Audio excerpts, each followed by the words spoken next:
All right. Good afternoon, good morning, good evening, everyone. Matthew Hagum. We are back again. Happy 2025 for an amazing social forum that we're going to be having on the topic of values. But before we get into that, I know some of you, this might be the first time you're interacting with the Accounting Alchemy Network. This might even be the first piece of content that you're about to experience. So first thing I want you to do is, of course, go check out our website, accountingalchemy.net. We'll put that in the description below somewhere. But for those of you who are new and aren't going to go race off to the website right now, let me just give you a quick synopsis of who we are and what we stand for. We are a grassroots movement empowering the accounting profession to be a cause for good on the planet, to prioritize people and planet over profit. And we do that through a whole lot of different ways, particularly through our lyceums and our social forums, where we bring community members who are in the profession together to talk about some of the things that are influencing our decision making around key initiatives, like how do we relate to money? How do we have conversations about old systems that aren't working? How do we create more humane workplaces? How do we address issues around diversity, equity, and inclusion, et cetera, et cetera, et cetera. So again, I encourage you to go check out the website. We have events every month. We also are on Hilo. It's an online community. So if you get onto the newsletter, you get into Hilo, you can join us. Even if you can't join us during our live events, we have the virtual space, asynchronous space as well. So I think that's enough for now, because I know we got a lot of juicy content. I think this conversation today is actually going to teach you a lot about what we stand for as a community. And so with that, I'm going to pass the mic over to Ingrid to kick us off with our conversation on values. Thank you, Matthew. Yes, our conversation today is around establishing and living our values. The Accounting Alchemy Network was founded basically 3 years ago. We're coming up on our third anniversary of our launch in March. It is currently January of 2025. Matthew and I came up with this idea the prior September, and the first thing that we did when we came up with this idea was sit down and talk about what values do we want to establish this thing that we're creating around, and how do we build something that is based upon values and what's going to be really important here. And now that we're 3 years in and have a pretty decent community going on, it's really time to get our community involved in that values conversation, both to put the values out there publicly. They are on our website, a whole lot of them, in various ways, but also recognizing that values are not set in stone. They're not carved in on a plaque and hung on a conference room wall. Values will evolve and grow and change as we as a community evolve and grow and change, as we as individuals evolve and grow and change. And part of what we are working to do in the Accounting Alchemy Network is start to shed that professional veneer that keeps us from showing up in our full, true, authentic human selves, so that we can recognize that there's more important things out there than money and business, that money and business are part of our lives. And at the same time, when push comes to shove, our families, our lives, the love that we feel for each other, why would we sacrifice what's really important to us on the altar of profit? Because that is what our dominant society has convinced us we need to do to survive in this world. And we want to create better systems that are more regenerative, more holistic, and actually take our full human selves into account as we're doing all of this amazing work. So we just had a really great moment of grounding and setting intentional space prior to starting the recording. And we also had an opportunity to each of us share a value that was coming up in our minds and hearts. Some of the things that came up in those moments were manifestation, open, love, acceptance, resonate, unconditional love, and balance, and centered.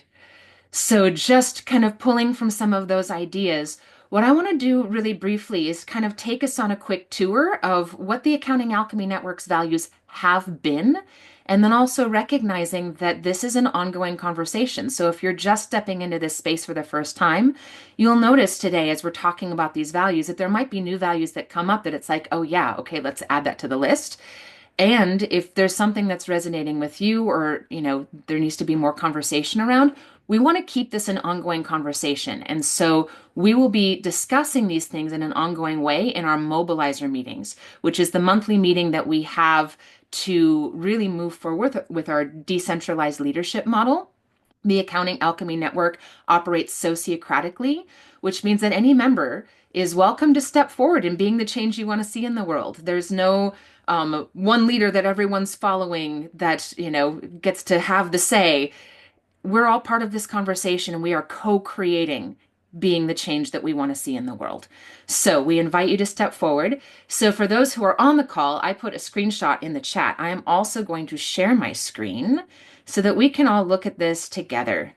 So a little credit where credit is due. This values setting system I learned from the Woodard Institute. And if you have not checked out the Woodard Institute's courses, I highly recommend them. I believe this system originally came from one of Patrick Lencioni's books. But for the purposes of this discussion, values is synonymous with behaviors. Because if we are not behaving in alignment with our values, it's just lip service. We're not actually walking our talk. So the question is, how are we behaving? Operational values are the day to day how we behave, the things that we endeavor to show up in. Aspirational values are things that we are working toward, recognizing that we might do a lot of these things fairly constantly. And there's something that maybe we always need to be working toward more. Um, I see balance is already on there, like Matthew was saying with the teeter totter seesaw idea. um, of balance is an ongoing thing that we're constantly making micro adjustments. You don't just like say, okay, I've got balance and then get to stay there. Constant adjustments are needing to be made in order to balance. So aspirational values, some of them at some point might get to be moved over to operational, but for the most part, the aspirational values are the things that we're shooting for on the horizon, and we never reach the horizon. Accidental values are the things that, for better or worse, that's part of something. This is part of how we behave or part of how we're perceived. Let's be more intentional and aware around them. And then permission to play values are our kind of minimum standards. How low are we willing to set the bar for people that we are welcoming into our community to make sure that we are maintaining the space that we want to create? And all of those distill down together into our core values. Generally, the 3 to 5 words that really act as a grounding rod or a North Star to what it is we are working to create. And so let's go on just a little bit of a tour of some of these operational, aspirational, accidental, and permission to play values. And also, seeing how we distilled it before was into, we found 3 words: evolve, regenerate, and practical. And then when Matthew, Alina, and I realized, oh, we can string those together into practical regenerative evolution. That is what we are working to create in the world. Down to earth, practical, regenerative, that actually restores health and balance to the world, and evolving intentionally and consciously in a positive way that is life sustaining, life fulfilling, life promoting, where everything can thrive, and not just human beings, our entire living world. So, before we dive into any of these particular words, and I recognize that several of the members on the call today were at the mobilizer call just this last Friday. Any questions around what we're doing here in the discussion we are diving into? Questions, thoughts, comments? Jana, I thought you were reaching for the mute button, but no, you were grabbing your drink.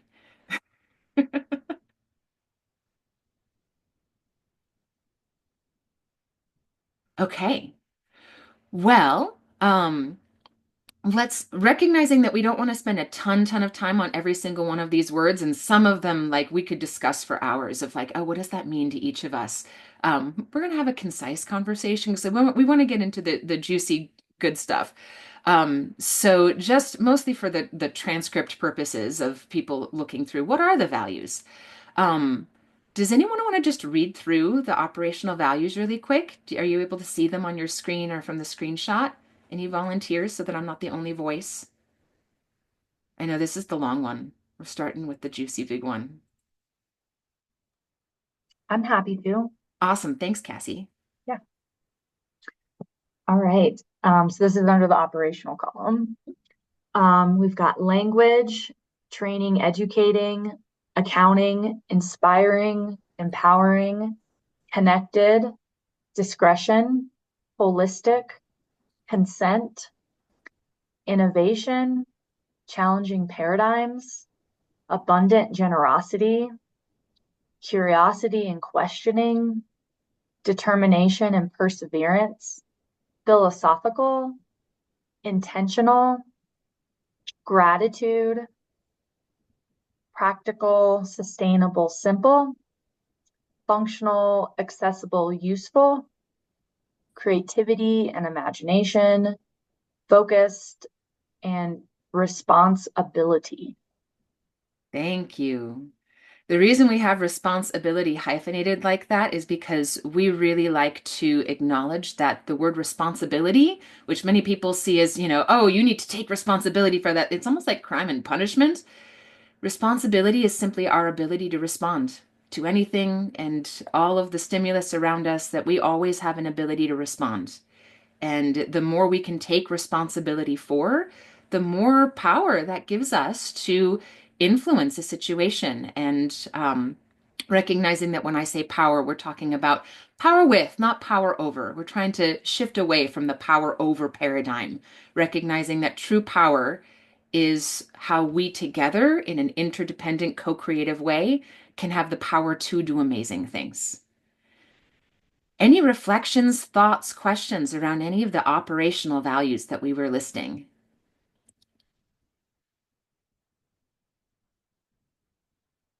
And I'm also curious, as we're going through these, if there's anything that comes up for you around, hey, I feel like something's missing. That was one thing that Ben brought up in our last mobilizer call as we were talking about some of these ideas and this call coming up. One of the things that he was voicing was community. And we have some community things expressed here, kind of breaking community down into that generosity and being connected and empowering each other, but we don't actually say community explicitly. So it's something that at some point we might want to add to this list. Matthew, you've got a hand up. Yeah, there's a couple that really stand out for me. Accounting, trigger that kind of reminds me of accountability, right? And sort of the play on that. Consent, I think, is really important in our conversations. I love me some gratitude, of course, but I think the one that is kind of coming up for me right now is this idea of like challenging paradigms and how important that is in the work that we've done up to this point at the Accounting Alchemy Network, and I think that's sort of the um, it's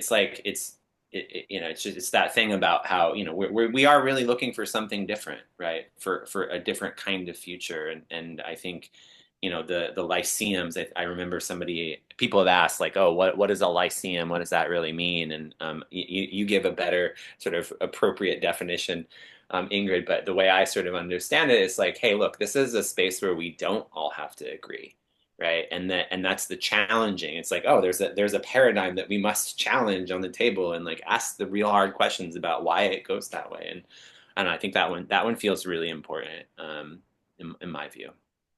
I love that. And I feel like that also goes right along with what Jana just put in the chat, musing over these as organizational values versus shared individual values of members in the community.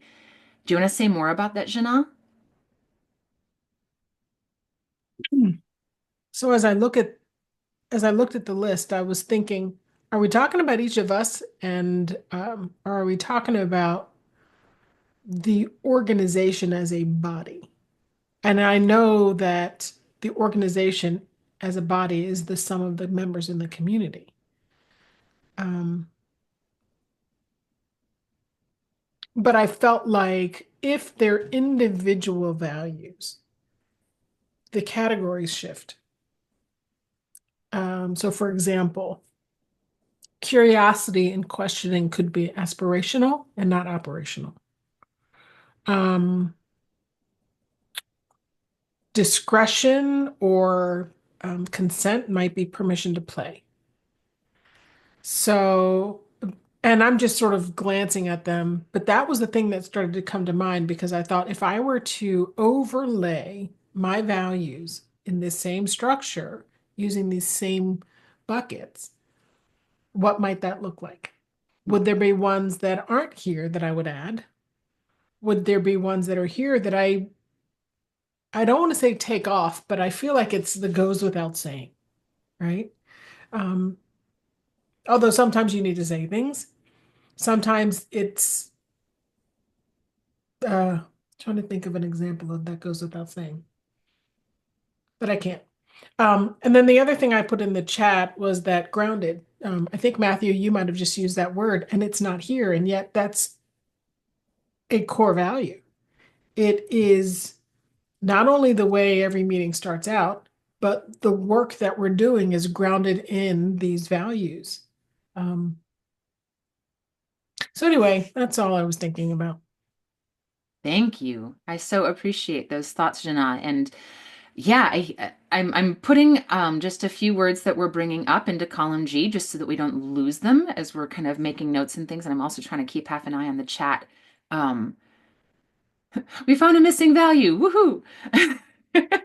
Matthew's having a little party. Um, and I like your idea around consent, and is that a permission to play value or an operational value? I'm inclined to hop over to permission to play really quick and just kind of cover what does that mean? So where do we set the bar? And I think one of the reasons we had consent over an operational, and which does not mean that that's where it has to stay. If we decide that it needs to move over to permission to play, wide open to that. The main thing is that consent culture is not incredibly well known in our society right now, and it is a practice that many people need to learn. And what does it mean to embody and practice consent within our community and with each other in effective, well ways? And do we want to prohibit people from entering the community if they've not yet learned that skill? And so that's one of the reasons why I think we have it in operational, is because it's a skill that we kind of learn and teach in our communications framework and in the discussions that we have and just the culture that we're setting. It's not necessarily something that people are coming into the conversation with. However, people, when they are first entering this conversation, do need to come in with an open mind and ability to be able to discuss justice, equity, diversity, inclusion. If someone is an outright racist, they're probably not a fit for our community. We're not going to want to play with them a whole lot.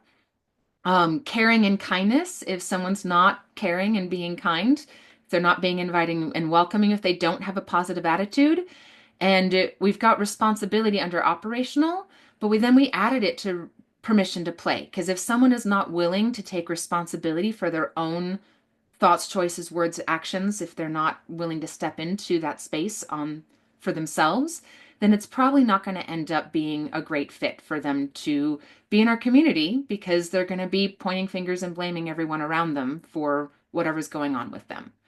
So those are the main things we have in permission to play, whereas the things that aren't operational, some of them people might not have been exposed to or had the opportunity to do yet. Any ideas, questions around that? I'm seeing the chat going nuts. Feel Yeah, free. so I just added in the chat actually Yeah. that using the example that you just gave, if these are organizational values, just in terms of context, I'm not saying that it should be X or Y. If these are organizational values, the way I understand what you just said, I can see grounded being operational. If they are the individual values that we bring, I can see grounded as being aspirational.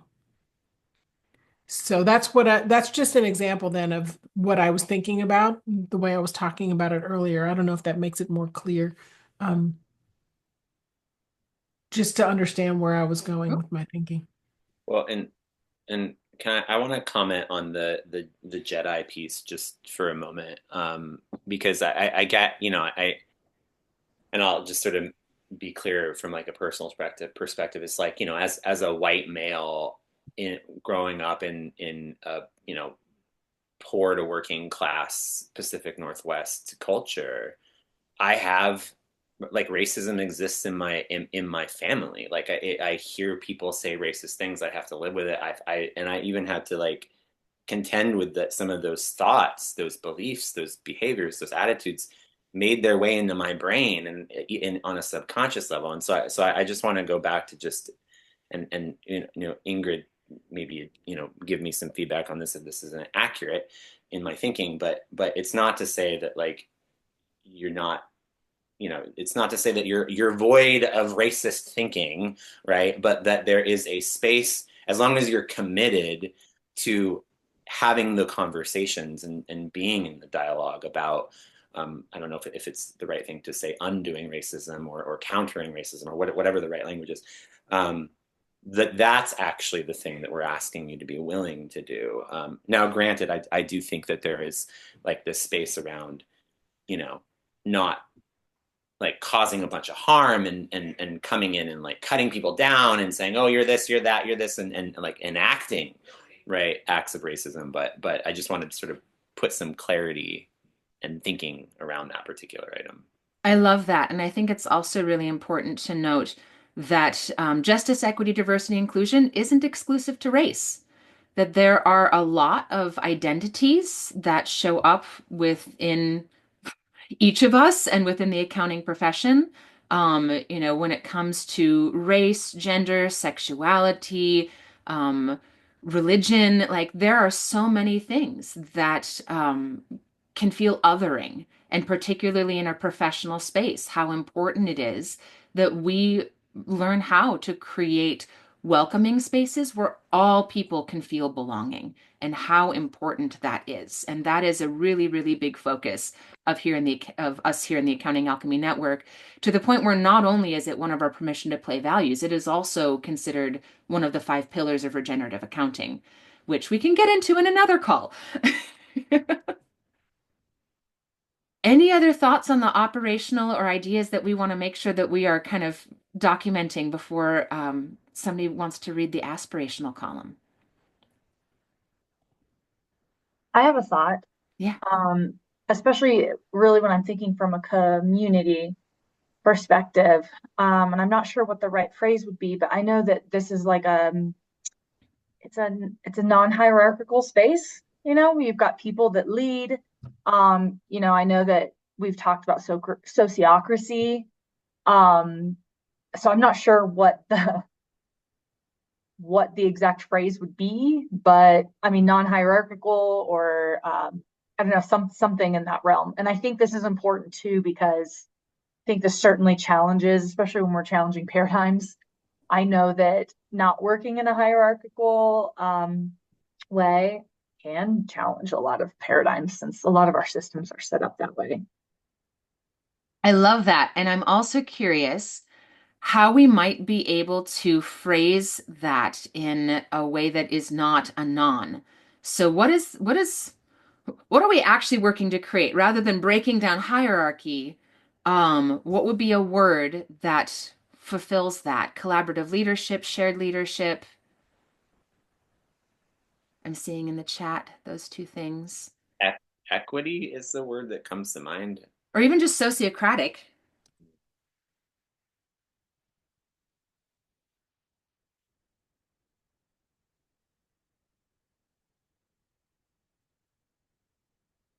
So those are things that we can kind of continue to chew on. We don't have to figure it all out today, but thank you, Cass, for bringing that up.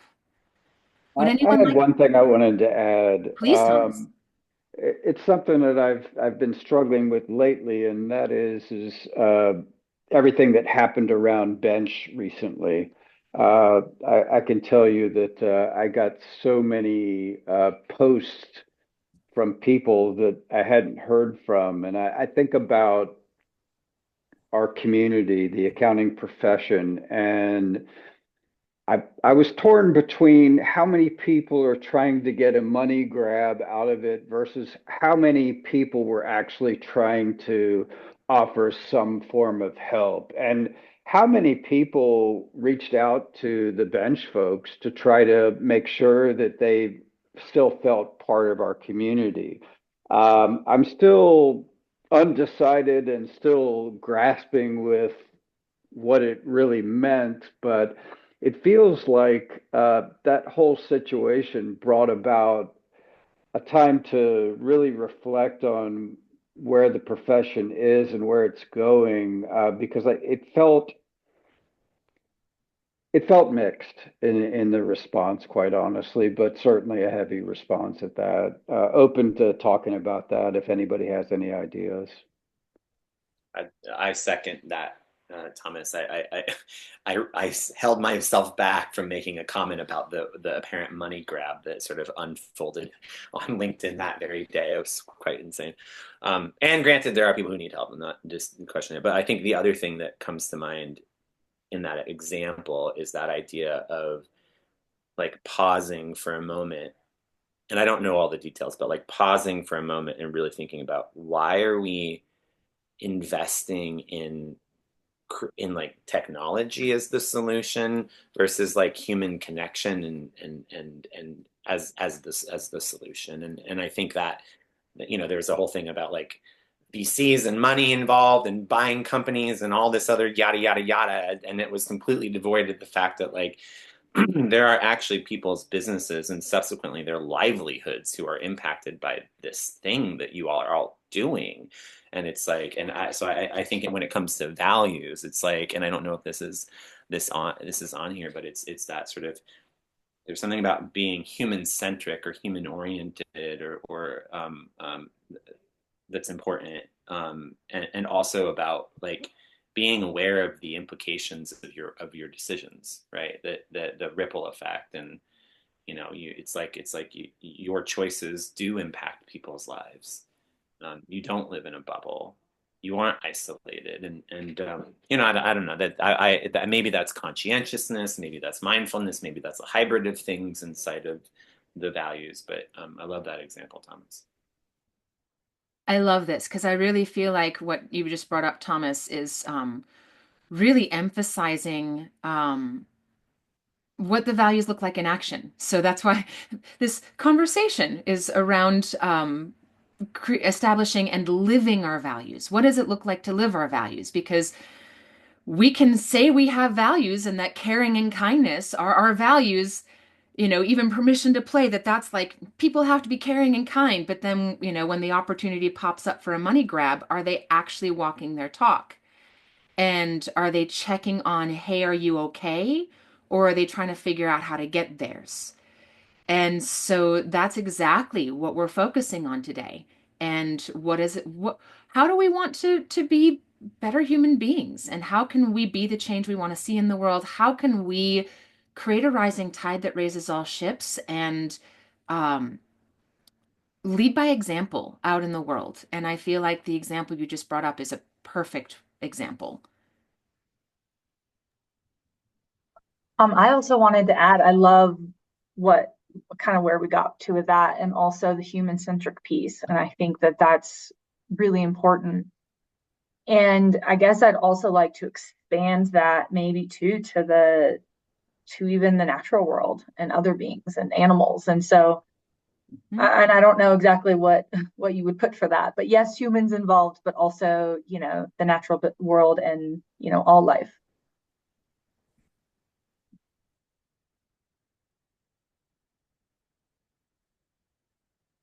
Love that. Thank you. Would anyone like to read the aspirational column? Any volunteers? I can read those. Humane, conscious awareness, compassion and empathy. Oh, empathy is there. See, there it is. Global ecosystem, freedom, self-aware, balance, alignment, neuroplasticity, trauma-informed, rewrite epigenetics, accessible. Thank you. Hey, we had empathetic come up just today, and then we're like, oh, there it is. And of course, we can always be experiencing compassion and empathy, and we can do that in a regular, ongoing operational way. And we try to acknowledge that we can probably always be a little bit more compassionate and empathetic. And so that's why we have that one in aspirational. It's something that we are continuing to practice, work on, strive for. Thoughts, ideas, resonance. I just dropped in the chat intentional, and I was thinking about that as aspirational.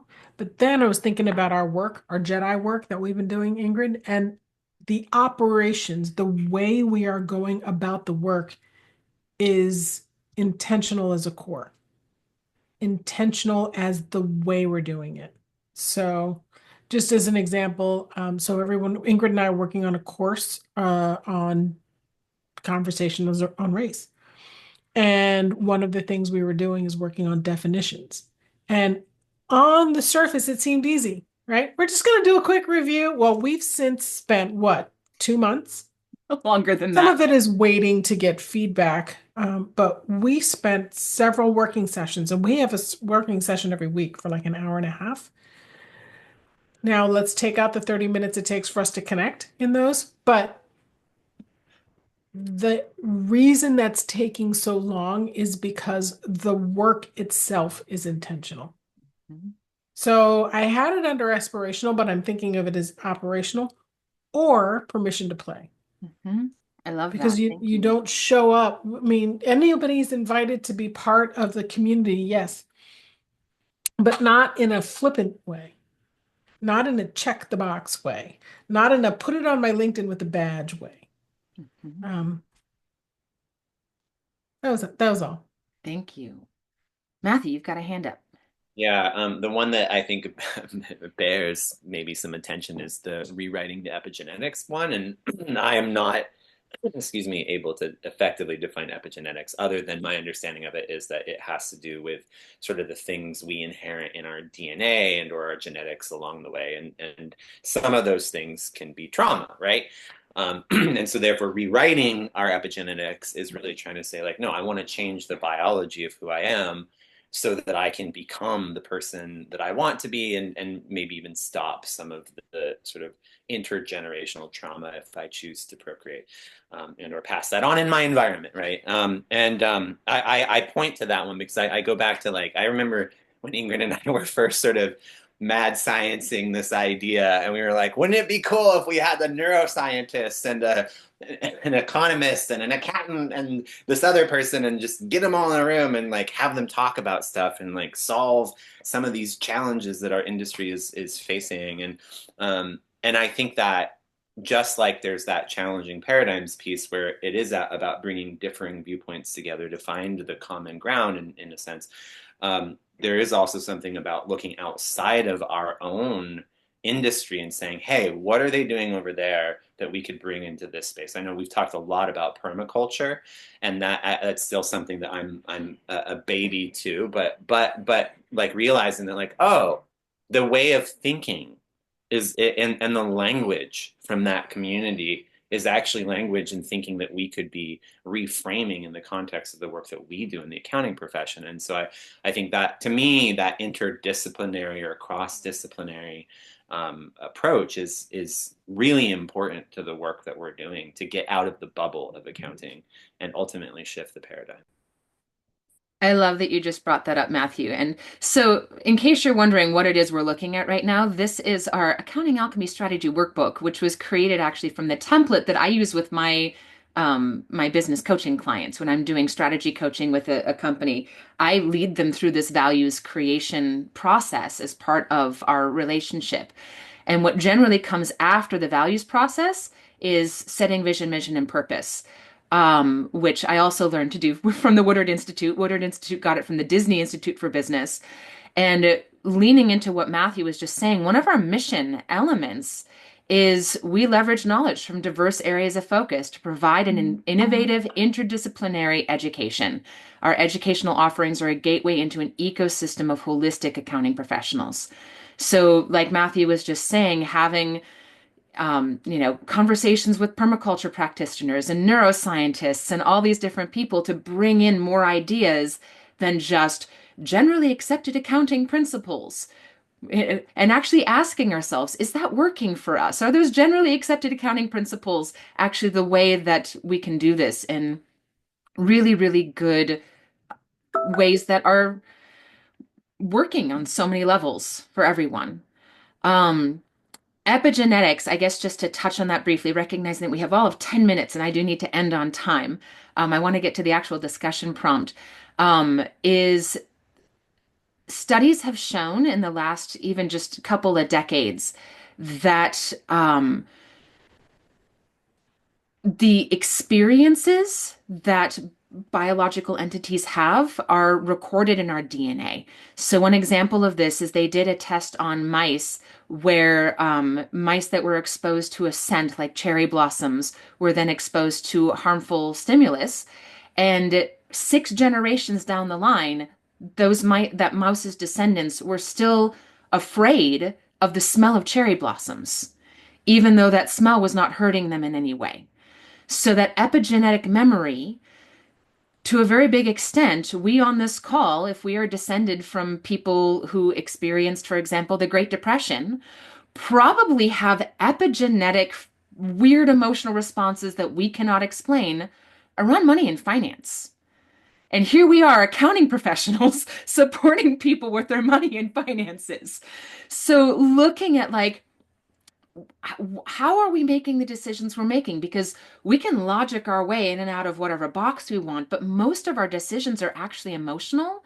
And do we actually understand our emotional decision? And I love Jana just posted in the chat books, My Body Keeps the Score and My Grandmother's Hands. Yeah, adding this to the AAN, reading this. The chat's blowing up. This is great.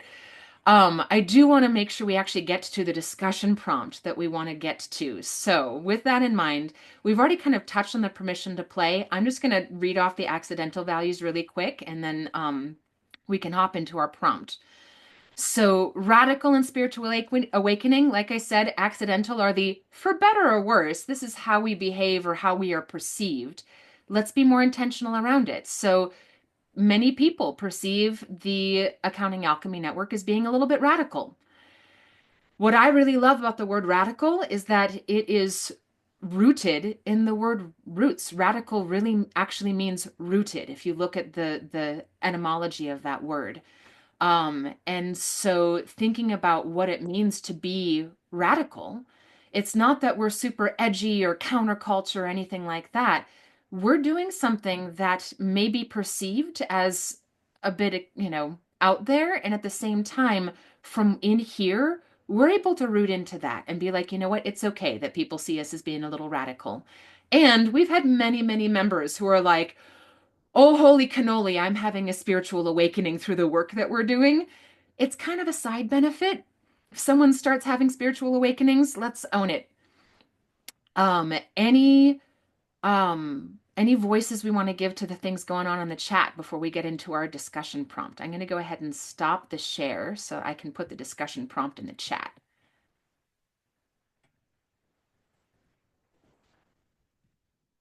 Anything? And acknowledging, Ingrid, that we are ending in but a few minutes. How do we want Yes.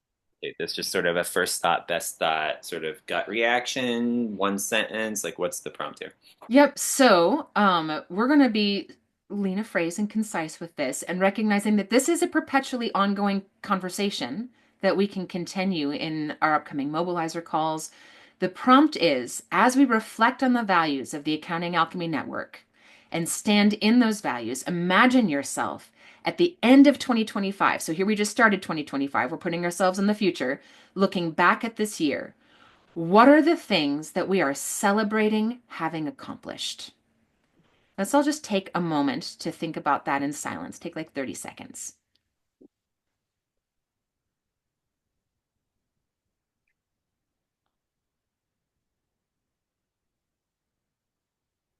Stacey's asking as a group or as an individual, either, both.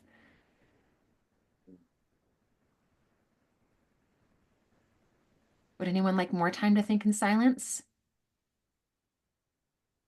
Let's also use this as kind of our check out prompt of like, okay, so we just talked a bunch of values. Now, what are we going to do about it?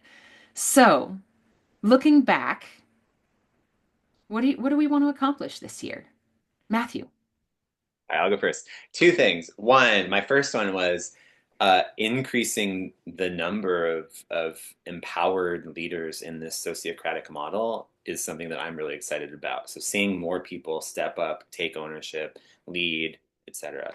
And then the other one that was like, flash of moment was a nature excursion for the AAN. Go out and hug a tree. Those are mine. Fantastic. Thank you. I wrote down a couple. I thought articulate.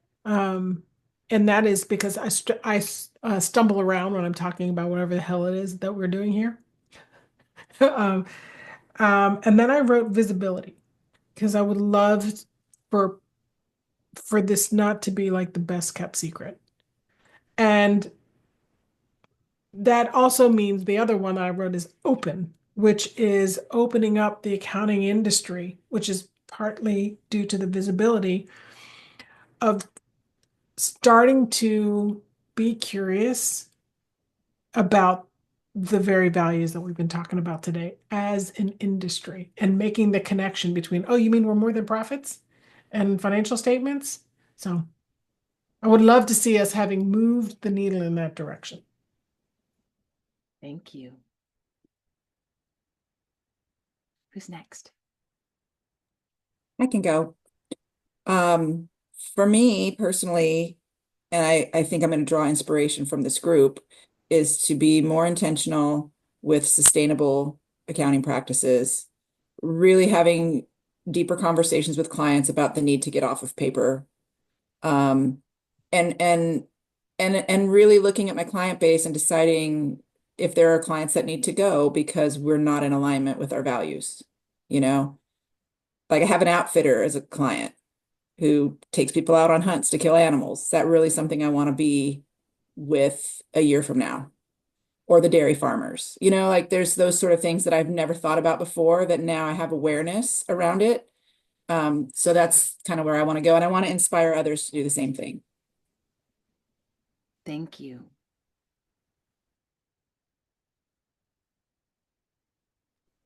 I'll take a stab at this. I didn't know it was coming, but here we go. I'm thinking more about like at the end of 2025, just having people being more open to conversations with each other that matter more, that it's based on the fact that there's self-love between two people that can come together and have a meaningful conversation that's going to help them with their careers, but more importantly, with their lives.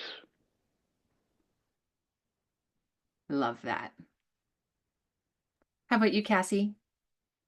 I want to look back at this last year and know that I was resonating in my true authenticity. And more specifically, I want to look back and have launched and one regenerative accounting offering. So something grounded in real to actually manifest it. I've got some ideas, but need to get it to this plane where I can share it with other people. Oh, I love that. I love all of these. So I'm going to share my screen one more time as I share mine, because I feel like what really was just coming to me was rooting back into the vision, mission, and purpose, and particularly the purpose. Purpose being, so I like to see the vision as the why. It's like Simon Sinek, start with why. The mission is the how are we achieving the why, and the purpose is the what are you doing?